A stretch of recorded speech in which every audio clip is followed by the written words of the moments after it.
Bonjour et bienvenue dans ce tutoriel pour créer votre logo d'entreprise pour notre cours sur la bureautique. Nous allons donc faire comme si nous étions une entreprise avec un logo qui va gérer des employés, des lettres, des secrétariats, des présentations, enfin tout ce travail-là pour mettre un aspect un peu plus réel par rapport à tous les exercices que nous allons réaliser. Notre entreprise s'appelle donc Office Project. Vous le pensez, nous le réalisons.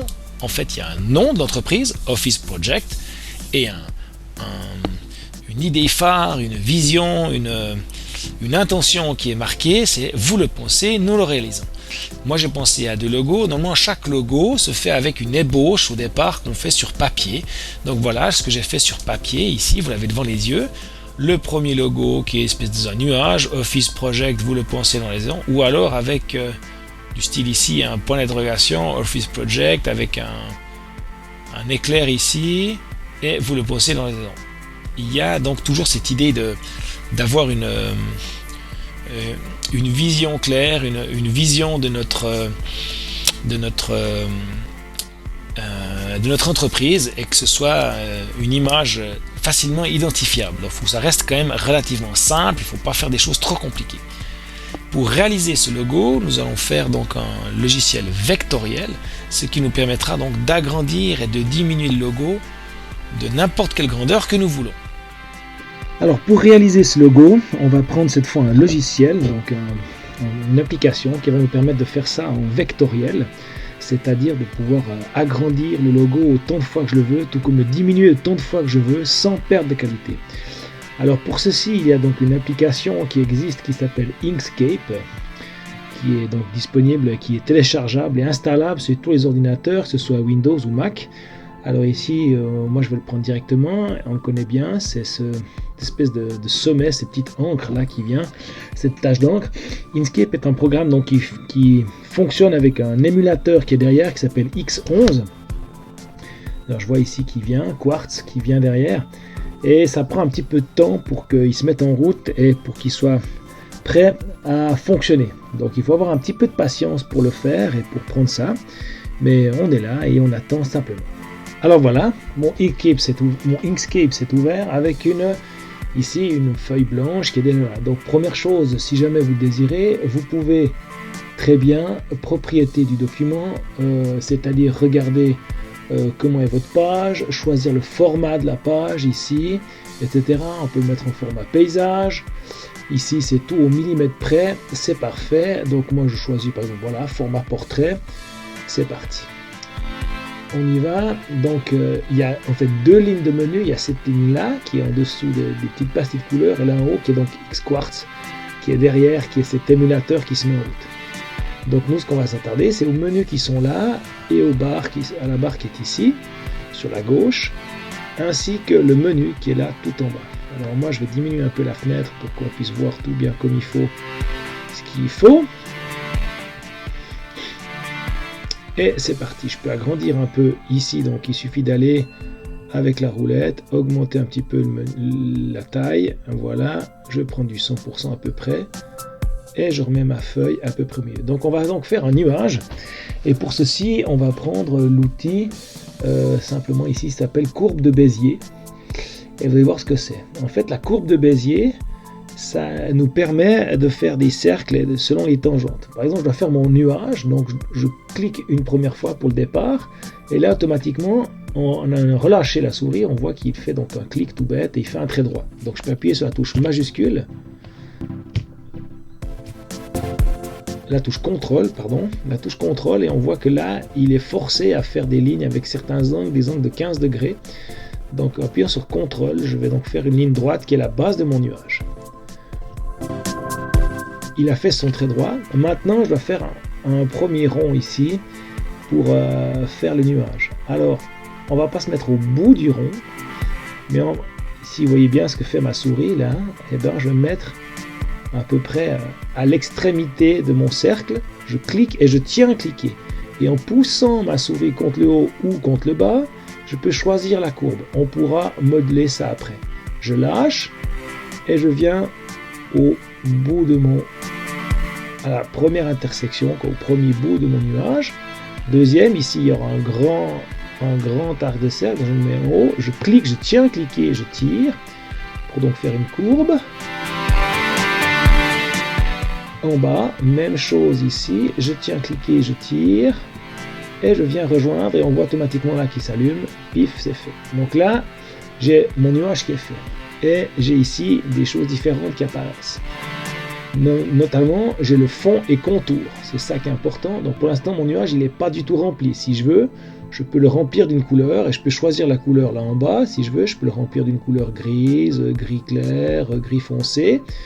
Si ça vous plaît pas, on peut très bien prendre la roue, par exemple ici, et je peux choisir ma couleur pour mettre une couleur, un gris différent, ou choisir pourquoi pas les tirettes comme ceci. On verra après comment ça fonctionne.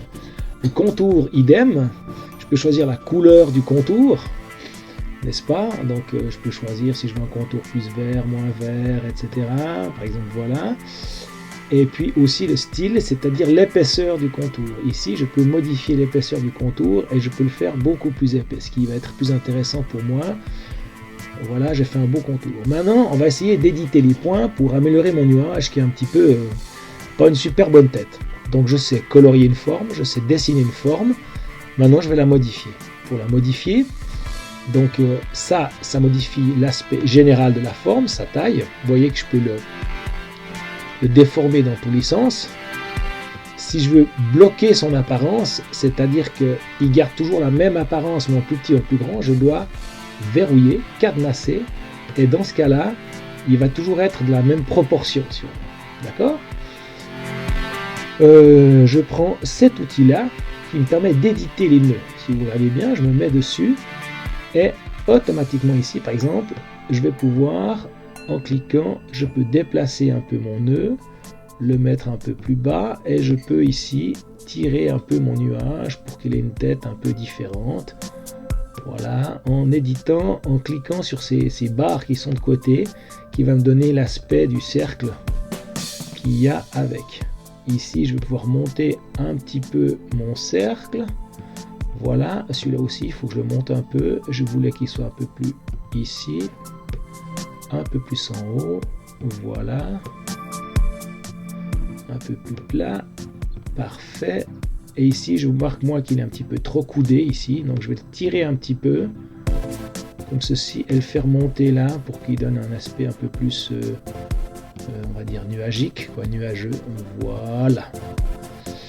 Maintenant, je sais donc faire des traits. Oh, celui-là, il n'est pas terrible. Alors, on peut cliquer 2 fois aussi, et on peut donc gentiment s'améliorer. Hop là, j'ai pris le faux, il faut que je prenne là. Je le mets un peu plus loin et je reprends mon cercle ici, voilà. Donc je sais tracer des lignes courbes, n'est-ce pas, en tenant cliqué et en tirant, ou des lignes droites en appuyant sur CTRL avec cet outil-là qui est donc courbe de Bézier. Donc on sait faire ça. Maintenant on va écrire un texte. Je sais aussi comment augmenter la taille d'un contour en allant de contour, style de contour, en sélectionnant bien entendu la forme, ici, et je peux modifier ici, je peux aussi modifier le style, je peux mettre des petits points, des petits traits, des traitillés, etc., etc. Je peux aussi modifier la couleur du contour.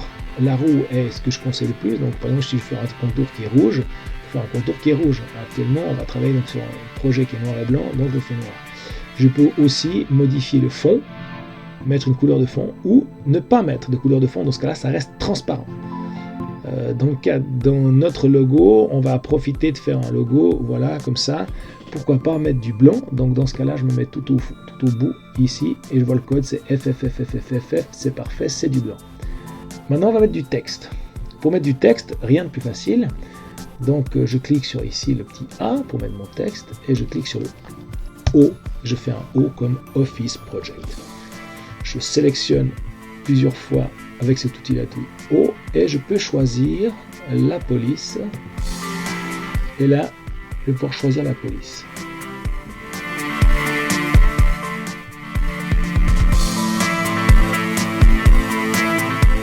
Il y a toutes les polices qui apparaissent. Malheureusement, je peux pas savoir là. Vraiment, oui, il y a un petit aperçu de de la police que c'est qui vient à côté, donc ce serait bien d'avoir un aperçu des polices.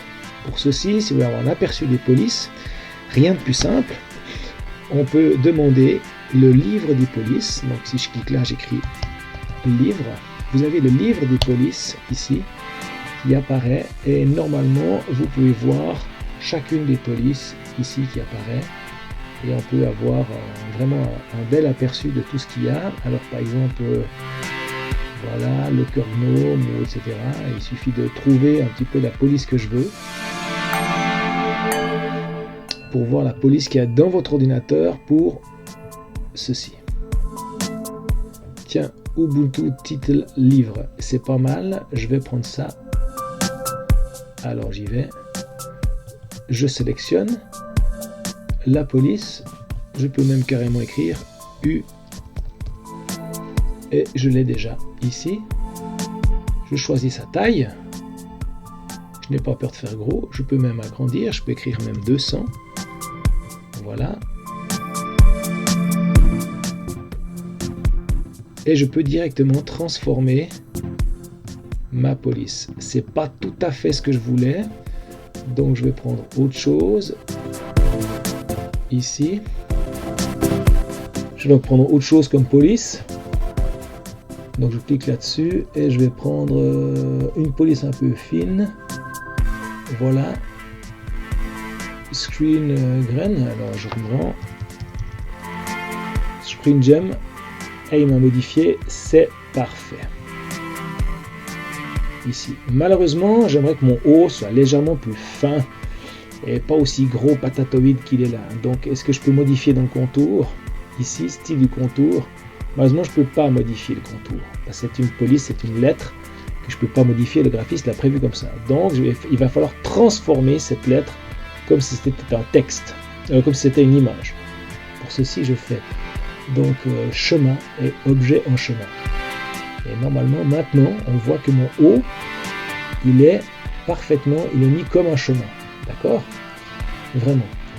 Alors je clique 2 fois et c'est là que c'est un petit peu compliqué. Il faut que je sélectionne en appuyant sur majuscule. Alors je peux agrandir ici ma vision des choses. Sur les carrés, il faut absolument cliquer sur les carrés, n'est-ce pas? Pas sur les petits ronds, sur les carrés.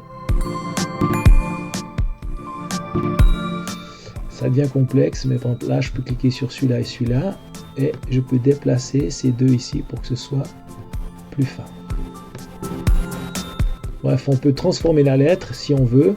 Le plus simple quand même serait donc de faire une bonne lettre avec une bonne police.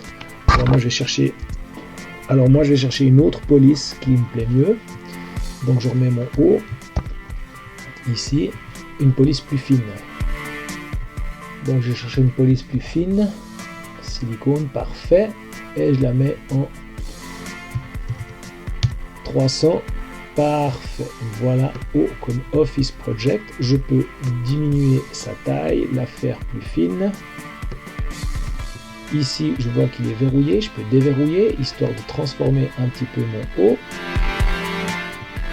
Voilà. Et j'écris. Et maintenant, je vais pouvoir la transformer, c'est-à-dire diminuer un peu sa taille. Voilà. Je suis dans Office. Ici, Office.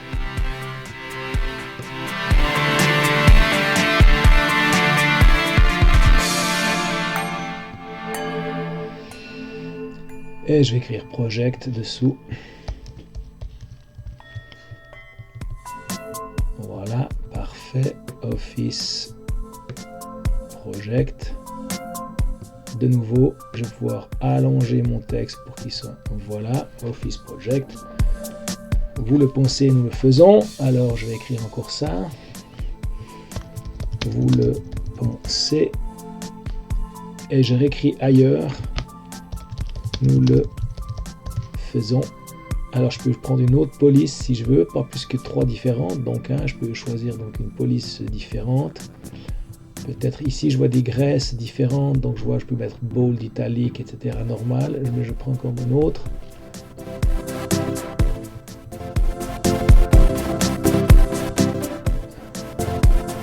C'était Cautiva. Ah, ça c'est différent, c'est Cautiva, là c'est Cautiva Uni. Alors moi je veux Cautiva tout court.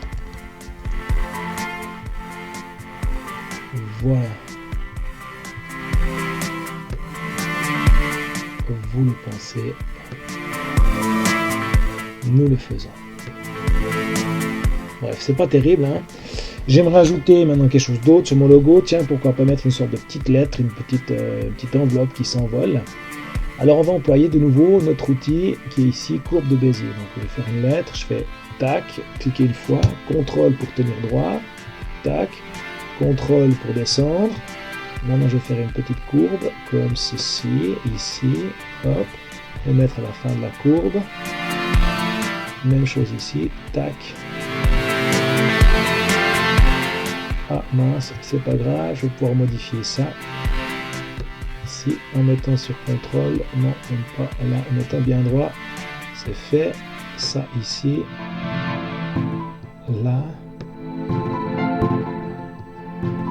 Comme ceci, je peux même enlever, si je veux, les lignes droites, pour faire droit, vraiment droit. Les rendre durs. Donc je sélectionne celui-là et je le rends dur. Il me fait un angle dur, donc un angle sec. Voilà, comme ça j'ai ma feuille qui fait comme ceci. Et je vais rajouter une ligne comme ça pour faire... j'y vais, donc tac.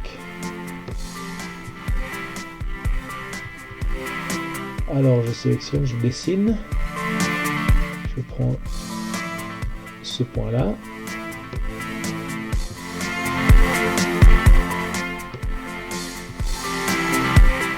Et je vais à ce nœud. Et je reviens ici. Un plus gros.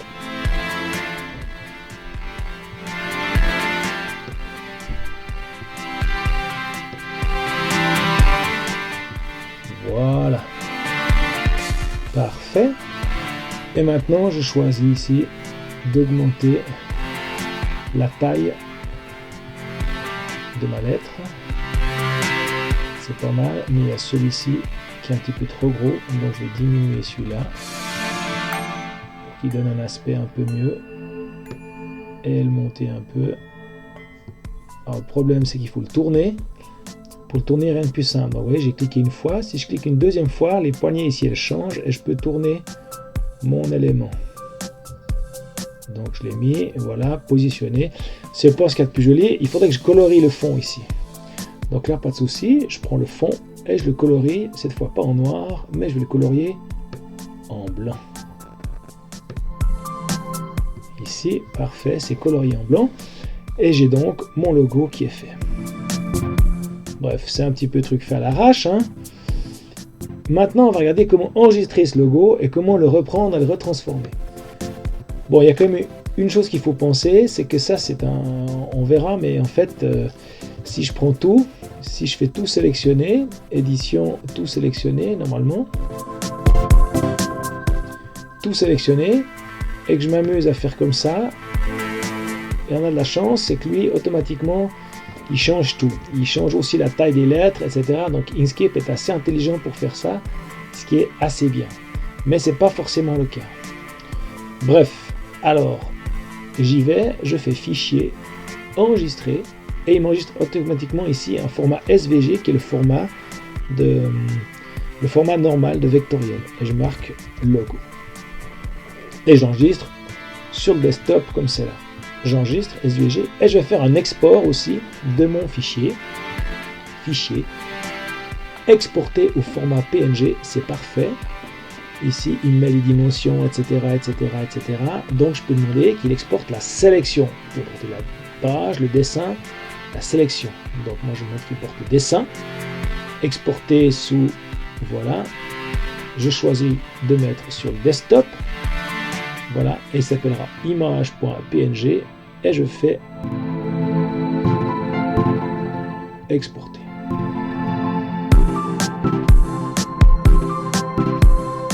Ah, il faut que je mette un fichier. Logo, enregistrer, exporter, et il exporte. J'ai donc maintenant sur mon bureau le logo en format PNG. Très beau, très bien, avec les fonds blancs, etc. Et j'ai mon logo en format SVG qui peut être repris dans n'importe quel autre logiciel. Alors moi j'ai un autre logiciel qui me permet d'ouvrir les formats SVG et on va tout de suite voir ce que ça donne dans un autre logiciel qui respecte ce format. Et je l'ai ici. Le problème c'est que justement la police ici joue pas, elle est trop grosse, ça a passé par-dessus, etc., etc. Donc il va falloir faire une petite astuce. Pour ceci, je reprends mon fichier et je le fais ouvrir avec, bien sûr, avec Inkscape. Pas gêné, il est là, il est ouvert. Parfait. Et cette fois, je transforme ceci en chemin. Simplement, je clique, chemin, objet en chemin. Chemin, objet en chemin. Tac, objet, et chemin, objet en chemin. Ce qui fait que maintenant, chaque petit caractère est donc en fait comme si c'était un objet, comme si c'était vraiment un artifice graphique. Et je peux de nouveau l'enregistrer. Vous allez voir la différence. Je le reprends avec mon autre programme et je vois cette fois qu'il est parfait. Et je peux même, de nouveau aussi, même chose, modifier et on voit cette fois que la police et tout fonctionne et bouge différemment et c'est plus spécifique à Inkscape. Tout va bien. Et ben voilà, on est prêt pour donc faire un export en PNG, un export en SVG, enregistrer le fichier et le ressortir pour faire la suite. Bonne chance et à bientôt!